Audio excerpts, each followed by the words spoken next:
your caliber speed. So the average came out as about 110. This could be slightly lower than what you see from your launch monitors. But so this is the actual speed in miles per hour. This is what's normalized to your body weight, body height. So for your height, your speed is a bit lower than elite men's average, including professional players, some teaching professionals, and then college players. And also the overall swing time. So this is the beginning of the backswing. And here is the top of backswing, and then impact is 0 here. So from here to here, you're taking about slight over 1,000 milliseconds here. This is average. But I want you to speed up the backswing. Okay. Yeah. As I look through your report, simply speeding up the backswing, you can see some positive benefits from that. And also, if you look at the caliber speed, this in the backswing, the peak occurs pretty much at the center here, right?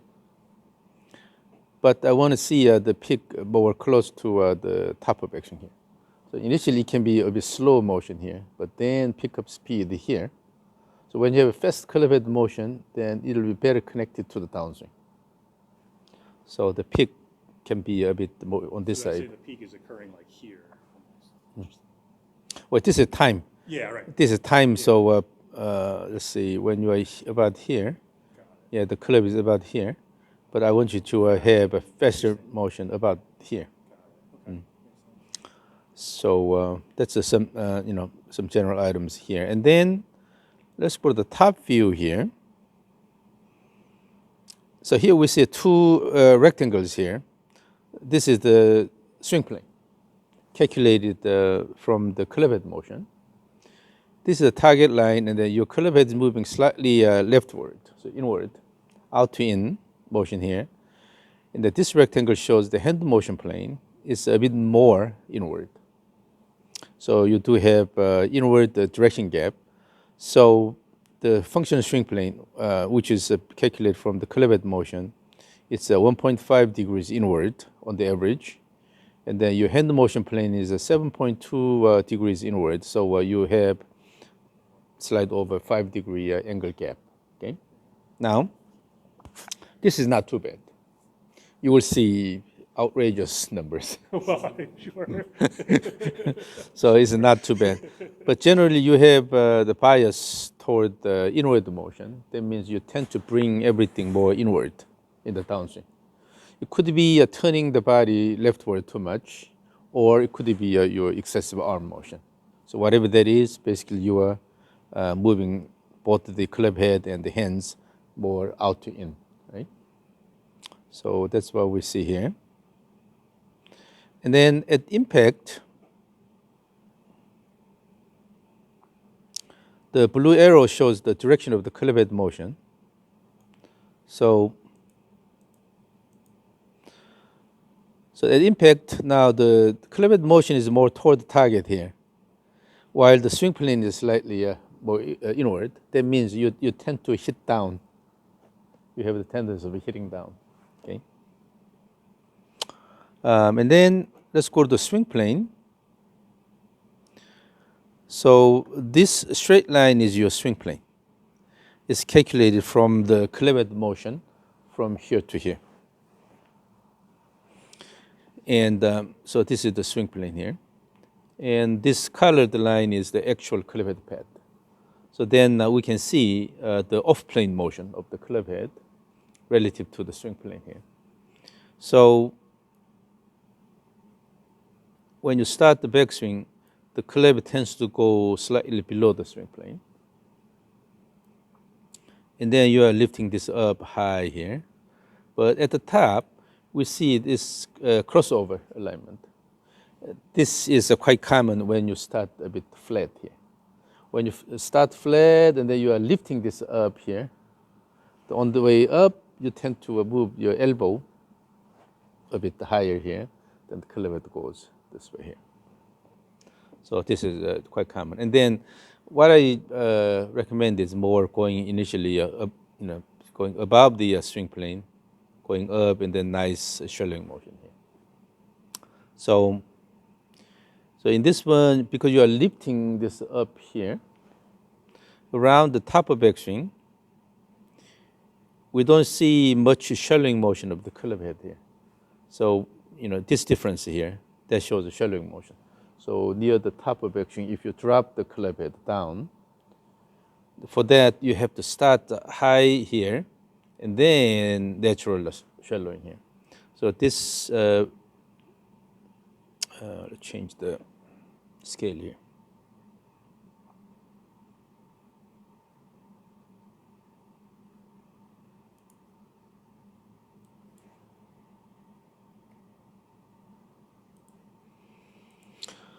So the red line shows the hand position relative to the swing plane.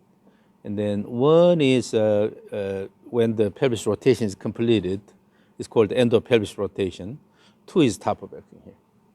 So at two, if you look at the red line, so the hands keep moving away from the swing plane, and then it pretty much peaks at the top of backswing here. And then I prefer a bit higher hand position than a lower one. When you have a higher hand position, you have more room for a shallowing motion here. So this is okay. But then this green line shows the relative motion of the club head to the hand position. So from 1 to 2 here, from end of pelvis rotation to top of backswing, you need to have a lot more shallowing here. So that means the club head goes high here, but before you reach the top position, already you are dropping the club head here. So during this transition phase, from end of pelvis rotation to top of backswing, you need to have a lot more shallowing here. So then the club head can go quite away from the swing plane. That's okay in the backswing. But before you reach the top position, if you can drop it toward the swing plane reasonably, then you will have a good amount of shallowing here. And then a bit more shallowing after the top of backswing, but most of the shallowing is done before you reach top here. But in your case, the shallowing is done after the top of backswing quite a bit here. So because at top of backswing, the hands are here, so it's deviated about this much here, but the club head is deviated a lot more here. So on the way down, you have to bring this. Have to make up for it somehow. In order to bring everything to the swing plane. Right. So this is a bit late. But the better shallowing strategy is on the way up, you bring it a bit higher here, and before you reach the top position already, you are dropping the club head a little bit. Okay? So by the time you reach the top position, this can go close to zero here. That means the shaft is pretty much parallel to the swing plane at top of action. So you can intentionally have a bit the higher pad and then dropping here. That actually also gives a better wrist motion. You can delay the release with the dead motion because when you have a good shallowing motion during the transition phase and then early phase of downswing here, because of the shallowing motion, you cannot really pull it down here. But if you lack the shallowing motion there, then you tend to pull it down. Then it becomes arm-driven swing here. So The path is out the end. when you drop here and then later you can use this motion here. So you can use wrist a lot better here, add the wrist motion. So what I usually promote is having this shallowing motion, more shallowing, before you reach the top of backswing position. Okay? And then after that, you will see in the downswing, the club head is following this path here, and it's almost symmetrical about this line here. So when you draw a line parallel to the swing plane, then the club head pattern actually shows almost a symmetrical pattern, right? That means it's arm-driven swing. When you pull the club handle down here, then club head will respond to that, and it's hard to drop the club head. So what happens is when the golfer uses a more body-driven swing, then the shape of the club head path is it quickly goes toward the swing plane here, and then gradually coming down here. So it shows the asymmetric path, but when it shows a symmetric path, typically it is because of the arm-driven swing here. But So from this crossover position, and then eventually you have to deliver the club head where the ball is, and the motion should be more toward the target, then naturally your hands have to come inward. The club head is here, and unless you bring the club this way here, typically what happens is you're pulling the handle inward so that the club head can be back to where the ball is. So And that would correlate to like a path of an out to in path essentially. yeah.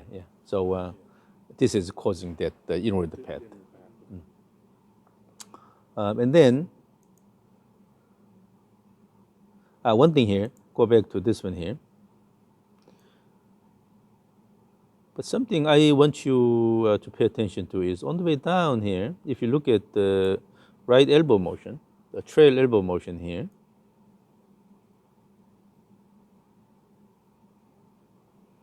so by the time the club becomes parallel to the ground here, if you draw a vertical line from the right shoulder down here, your elbow is inside.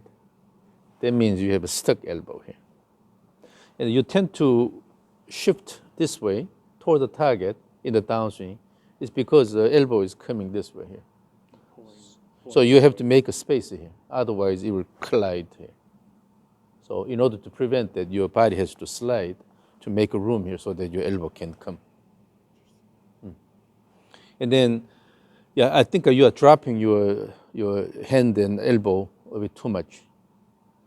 So that's why if you look at the swing plane slope here, the slope is 47, slight over 47 degrees here. But for your height, this can be 49 degrees or something. So the swing plane is a bit flatter, considering your height, is because you tend to bring this down too much, and then so you have a stuck elbow issue here. So on the way down from the crossover position here, if you drop this here, and then if you keep going here, then it will hit the body here. Then what happens is you have to slide this way to make a room so that your elbow can pass. So you will see that your center of mass is moving horizontally quite a bit in the downswing. Yeah. So when we go to the center of mass motion here, so the red dot shows the center of mass position. So initially the center of mass is here.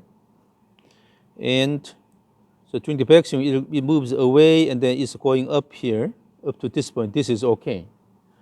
But from here, it will show a diagonally downward motion. So this red line is the whole body center of mass here. But this has to go down more, lower than the initial position. But because you have to slide, because of the trail elbow coming this way here, you have to slide this. You cannot drop it and then kick.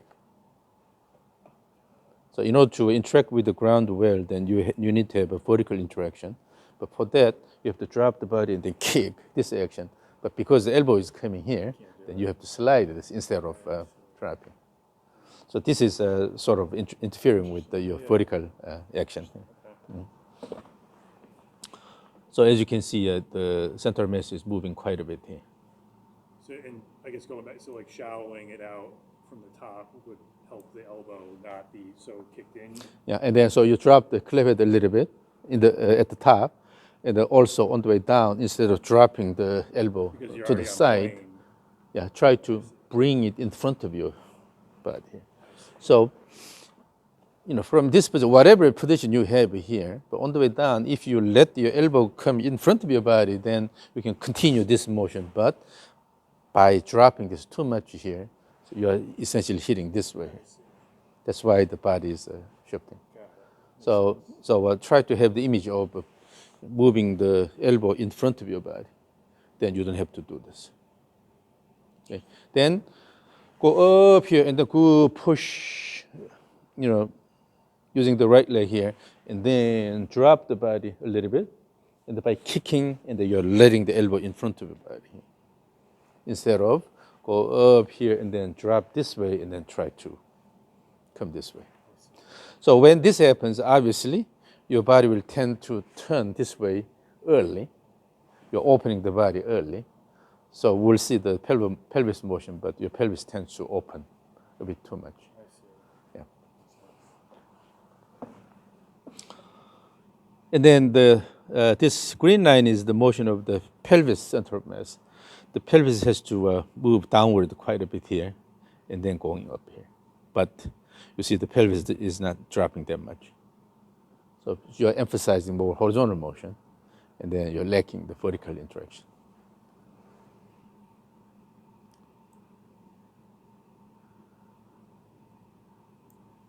So then the pelvis motion here. So the lower one is a pelvis rotational motion. Upper one is a shifting motion here. And then first, let's look at the red line here. This is the pelvis rotation. So during the backswing, this is man's average, but you're not reaching that average. So you are turning a bit less in the backswing direction. But at impact, you way surpass the man's average here. So you tend to turn left more. And then if you look at the stick figure here, from here and on the way down here, you see your body is turning and then your elbow is still behind here.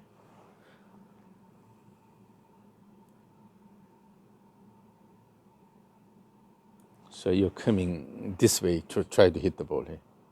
Instead, if it comes in front of your body here, then from here you can really throw the arms here, but you are just pulling it down. Makes sense.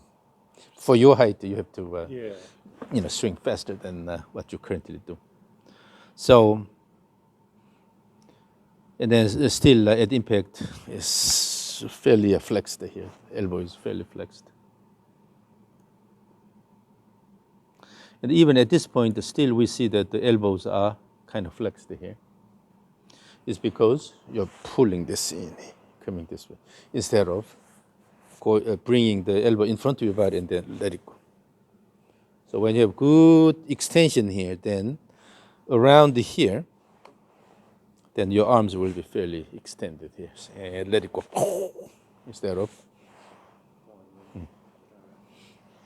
So we can see a bias here, more toward the target.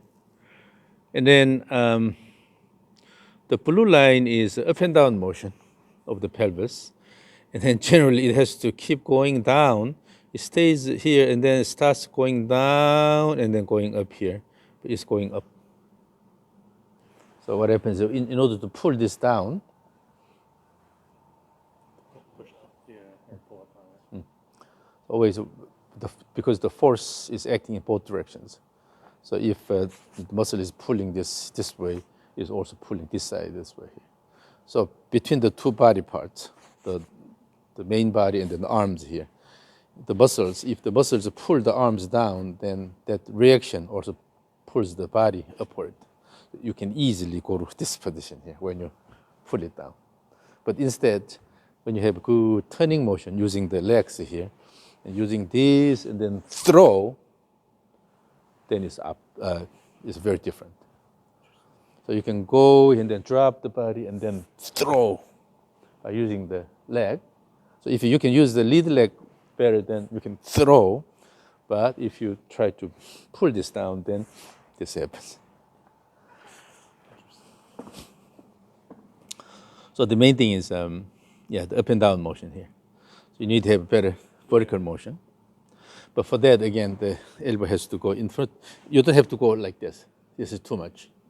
But bring from here, so image a straight line, a highway, from this position to the impact here. So come down straight here, so that your elbow stays in front of your body instead of coming to the side. This will give more speed, and also you don't have to slide the body that much, and then you can introduce the vertical motion. And then for the X factor, it's a pretty continuous pattern here, so this is okay. This X factor means the separation between hips and the shoulders. You have continuous separation all the way here, so this is not a problem. Kinematic sequence. In the kinematic sequence, the main one is the transition sequence, in my perspective. So in the transition sequence here, this is highlighted here. And we see clustered transition of the blue line is the shoulders, gray is the arms, and then this is the club. And these are somewhat clustered here. So that means the connection from backswing to downswing, that needs to be improved. So when, as I said, in the backswing, if you have faster motion toward the end of the backswing, as if, so this is an image, but as if you're saying the sound here, making sound here, instead of wang here, wang, then you're emphasizing the end of the backswing, right?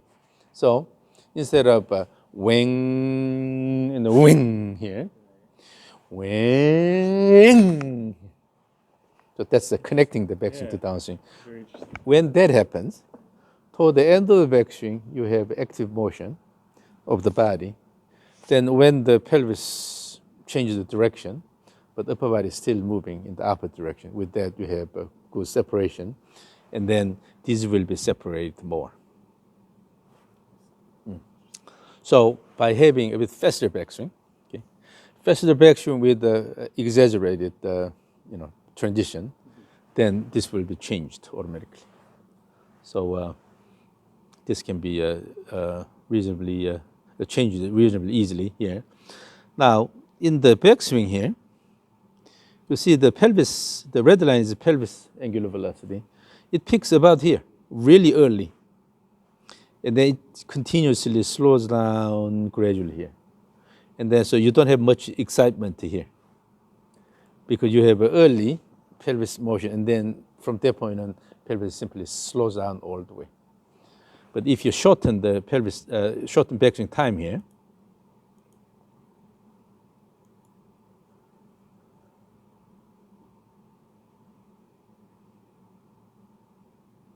if you shorten the backswing time, then the pelvis angular velocity peak goes more this way here.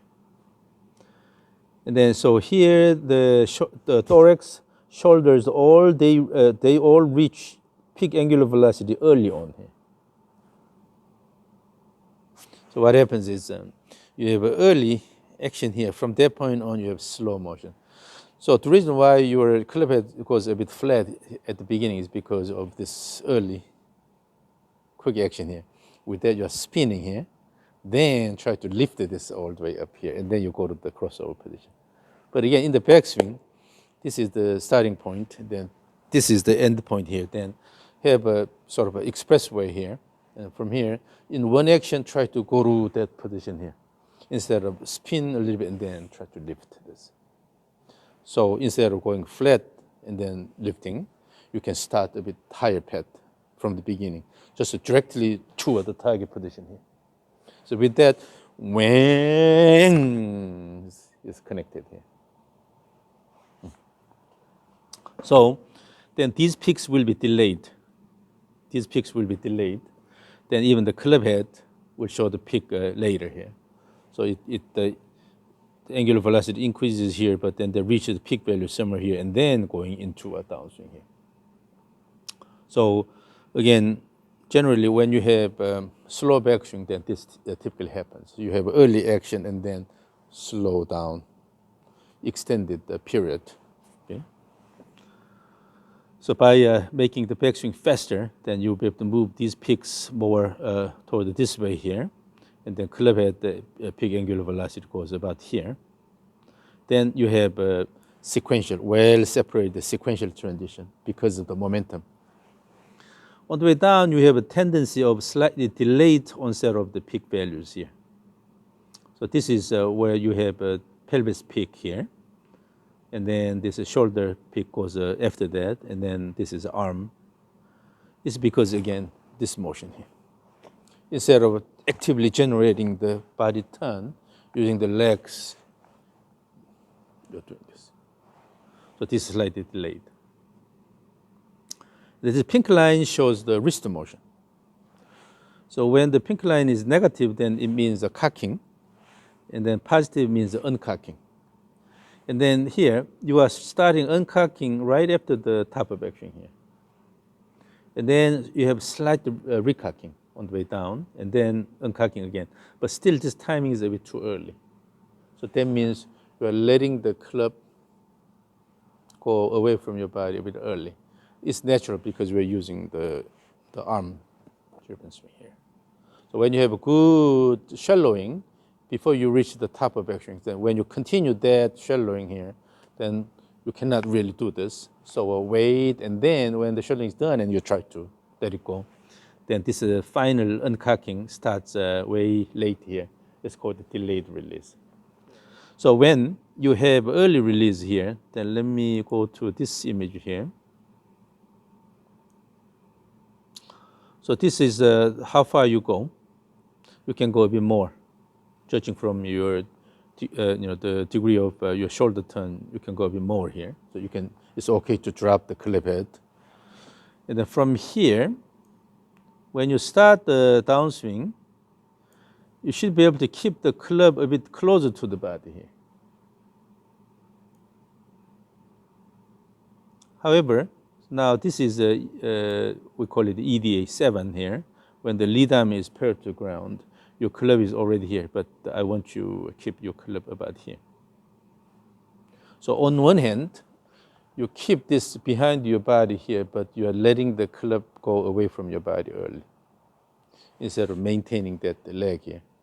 So a better way of doing is instead of going this way and then letting it go, bring it in front of your body and then keep the club close to your body, and then later adding this motion and then let it go. So you are letting the club go away from your body a bit early. So that's why 7 and 8 are almost side by side. They're happening at the same time. You need a more gap between 7 and 8. 7 is when the lead arm is paired to the ground. 8 is when the club appears vertical. This is 8. Between 7 and 8, you need to have more time gap. That means that you're keeping the club closer to your body. So I think one thing you want to practice is how you use the wrist near the top of action. Yeah. So instead of just to go up and then just simply turning the shoulders a lot, and from there, on the way down, you are letting the club go away. Rather, you have a little bit of a looping motion here. So with that, when you have this motion, you don't have to do this. So downplaying this, but you have a little bit of more active shallowing here, and then throw. So yeah, that's what I see here. Because of this, the timing of the peak angular velocity in the downswing a bit delayed here. And then so your club speed is close to the man's average, but actually your wrist angular velocity is way below man's average. So the angular velocity of the club is way below the average here. So because you're adding linear motion using the hands, so what you would have a, club head velocity similar to man's average. But in terms of rotational motion of the club and the wrist here, we are way below the man's average. That means you have room for improvement here. For sure. Yeah. So let it go here and then promote this shallowing here and then delay the release and then let it go. But this sliding and then bringing this behind your body, dropping this too much, this does not help. Yeah. Fascinating. And then now, so if we look at the frontal view here and then see how you interact with the ground. So here we have the 3 graphs. The middle one shows the magnitude of ground reaction force you get from the ground. So red line is the total force, and then blue is the force acting on the trail side, and the green is the force acting on the lead side. And you tend to have a wide stance here. This stance is a bit wide. And with that, you're shifting the center pressure to the trail side here because this force is a lot bigger than this one here. And also you are starting with a bit larger force on the lead side here, which is good. Okay? So when we start the backswing, we need to have more force on the lead side. By using that, you are initiating this motion here. Since you have a good initial shift motion, then that's coming from the lead side. But then about here, you have a maximum push using the trail side here, which is good up to this point. But this is a bit too quick here. Remember, your swing time is similar to the men's average, but I said this is a bit slow. Okay, and then when you have, usually the trail-sided peak is coming slight after this combined peak here, but it's almost at the same time. That means that this time is a bit too early. That you have a quick initial turn here. And then the red line goes above this line here. This is one body weight. So when you're just standing on the ground, stationary, then the ground reaction force and the body weight are equal to each other. So it'll be equal to one body weight here. Then here you have a net positive ground reaction force compared to the body weight. That means you are pushing the ground a bit harder than your body weight. But this can go more higher here. So you can have a more active push using the trail side. Then this goes higher. And then eventually the combined force will go below the body weight. It's called the unweighting phase. So in the vertical direction, we have active push and then reduce the force, then it's called the unweighting. So we are repeating active push, unweighting, and active push. So we have active push here, unweighting, and active push. But this can go a bit more here. That can happen a bit earlier here. This peak can happen a bit early if you connect the backswing to downswing well. So when your backswing becomes faster, then automatically this will go down more, and then this will happen right after the top of backswing here. When you have good unweighting here, then you will have good push here. But this is sort of continuous unweighting, but the magnitude is not that large here. So you are not pushing the ground that hard after that in the downswing. So this is because you're sliding a lot. So this is the force. The bottom one is called the moment arm. So when you look at this here, this is the combined force, and then this red dot is the center of mass. And then the gap between the center of mass and the force arrow, that's the moment arm. Like when you use a wrench, then the distance from the center of rotation and your hand, this is the moment arm. So as if you have a wrench here, and then you try to rotate it with the force. So this is the force that causes a rotation, and then the center of mass is the center of rotation. And then when we see larger gap here, that means you have a longer moment arm. The reason why the moment arm is important is because when you multiply the moment arm and the force magnitude, that gives a torque. So using the ground, how much torque you generate, that depends on the force magnitude and also the length of the moment arm. So in general, if you keep the moment arm long, then without putting extra effort, you can generate large torque. Then you can rotate faster. Yeah. So this value is important. In the backswing, the pattern is normal here.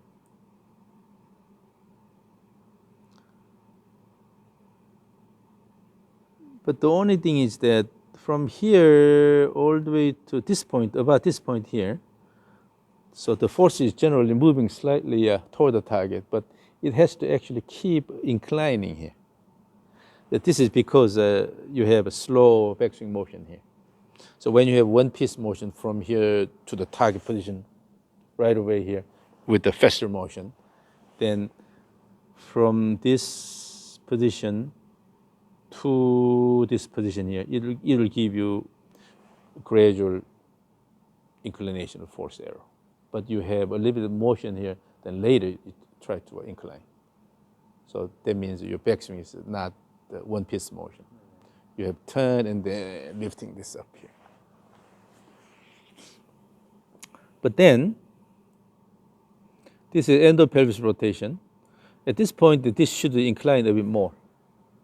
Not as much as this, but it should incline a bit more. But here at the endopelvis rotation, still your moment arm is fairly short, and then you are increasing this rapidly here. So at top of backswing, you have a fairly long moment time here, which is equal to elite man's average maximum. So this value is good. But again, from here to here, at the end of pelvis rotation, we want to see a bit larger value here. Okay. And then after that, the whole arrow is moving toward the target here. With that, this separation increases quite a bit. But it's a sharp protrusion and then coming down here. But instead of this, you just maintain the momentum there instead of going and then quickly coming down. That's better. So go here and then maintain that and then gradually coming down versus the coming down. So your longest momentum is a lot longer than elite man's average maximum, okay? Because it has protrusion like this. And then the torque the same. When you multiply the torque and the force, the momentum and the force, then you have the torque. Torque also shows a sharp protrusion and then coming down here. But still, these values are fairly large. That's a positive side. But again, so you need to have longer momentum. So in other words, a continuous inclination of the force arrow toward the target, to the maximum value here. And then from that, when you have good rating here, then you will have the good push, but your actual push is not much. It's close to man's average. Judging from your body size and everything, it can go a bit higher here, but because you are not having much vertical interaction with the ground, so it's close to the man's average, slightly less than that. And 7 and 8 are quite close because you are letting the club go away from your body early, right?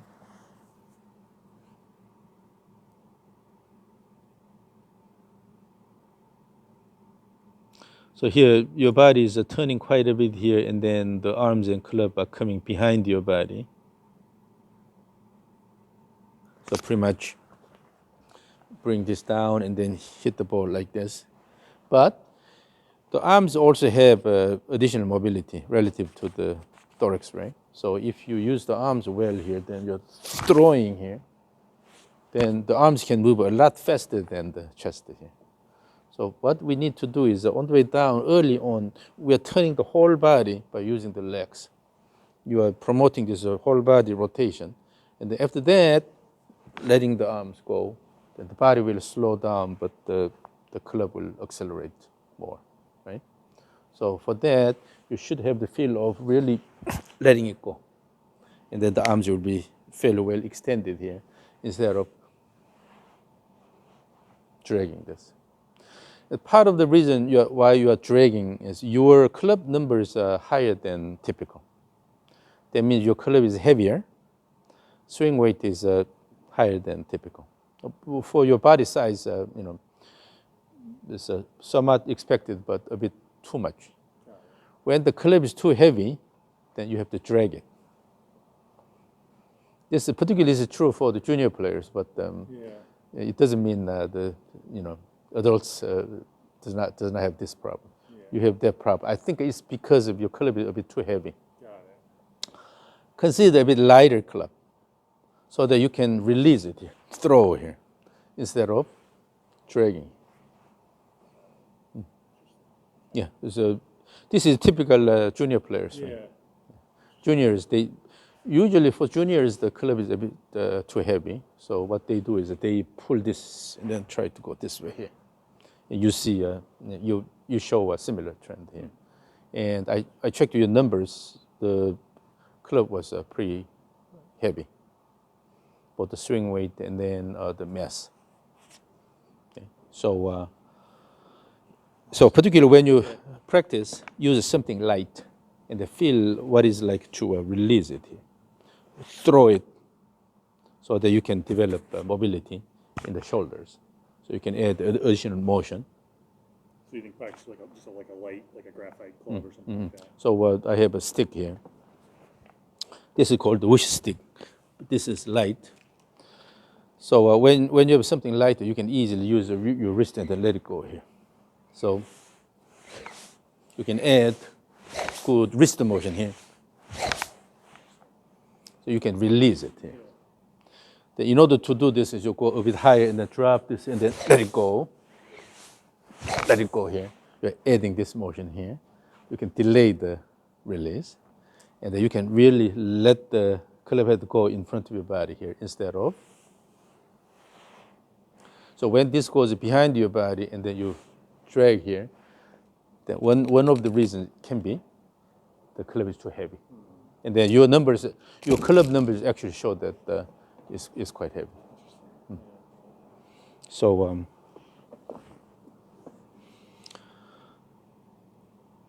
and then once you are able to let it go throw in front of your body, then the swing becomes very different. In order to do this, you have to bring the elbow in front of your body instead of coming this way. Let it go. Then you don't have to shift that much. You can have a good turn here. Yeah. And then so in the backswing, try to keep the club head a bit close to the swing plane, but have enough backswing here. You need to have enough wrist cock in the first place. From here, bring the club closer to the body and then let it go. So the image is drawing a sword from the sheath instead of trying to cut something. But currently, the way you move your club at the beginning of the downswing is you try to cut something instead of. So let it go and then come down this way and use it this way. So for that, you need to use the pronation, supination quite well here. This gives a lot of range of motion. But if you keep dragging, you cannot use this that much. So from here, throw. This gives a lot of range of motion here. So when you use just this is called the ulnar deviation, radial deviation here. You have this much range of motion. And then using the flexion extension, you have this much range of motion. With the pronation, supination, you have this much range of motion. So the pronation, supination coming from the forearm, this actually gives good motion here. Let it go. This motion.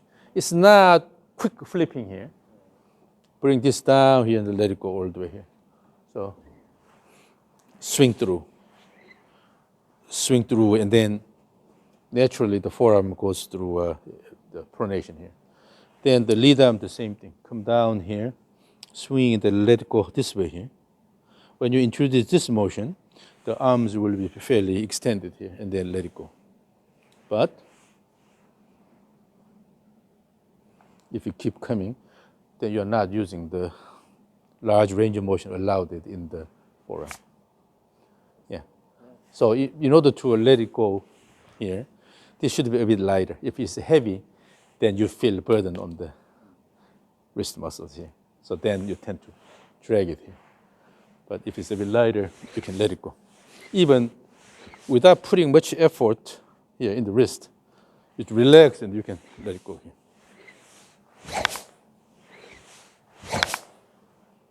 Then you can generate high pitch whoosh sound here. Yeah. So the pronation, supination gives a large range of motion. There's no reason not to take advantage of this. Bring a chair and then have a sit. Actually, we're almost done. So he's our visiting professor. So these are the things I see in your swing. Okay. So in summary, you have to move the elbow in front of your body so that you don't have to shift or slide. I call it slide. Shift is more purposeful lateral motion. And then you have to slide to make a space here because the elbow is coming behind your body here. So by letting the elbow go in front of your body and then using the pronation, supination of the forearm, you can generate good motion of the club instead of dragging. Okay? So when that happens, you can also use more vertical interaction with the ground. And a good starting point is a bit faster backswing. When you have faster backswing and feel the motion of the club. If it's slow, then you can do anything. You go flat and then try to lift this. This is possible. But if in one motion you want to move it fast here, then the inertia matters. So you can feel the motion of the which stick here, or the white ball here. If your goal is to move fast to this position here, then you cannot really do this and then lift this. Okay, so, and with this you can go a bit steeper plane here, and then it'll come down this way, and then on the way down you can come this way. So naturally you have a shallowing motion. So shallowing is not intentional looping motion, but rather if you let it go a bit along a steeper path here, all the way here, and then on the way down, it's taking a bit flatter path here, then automatically you have a good shallowing motion here. And then in doing that, when you introduce this shallowing motion, you cannot really pull and then let the club go. So this motion, and then later you will have a wrist action here. So delayed release. Then the wrist angular velocity increases rapidly toward the impact. So these are all connected. So again, the starting point should be fast enough backswing, one piece backswing, all the way here. Using the momentum, you will create the good separation here and then going into downswing. But they have a little bit of a shallowing, natural shallowing motion here. So that delayed the uncocking. Okay. And then, so when you go here, and then if you have the intention of throwing the hands and the club in front of your body here, you cannot do this.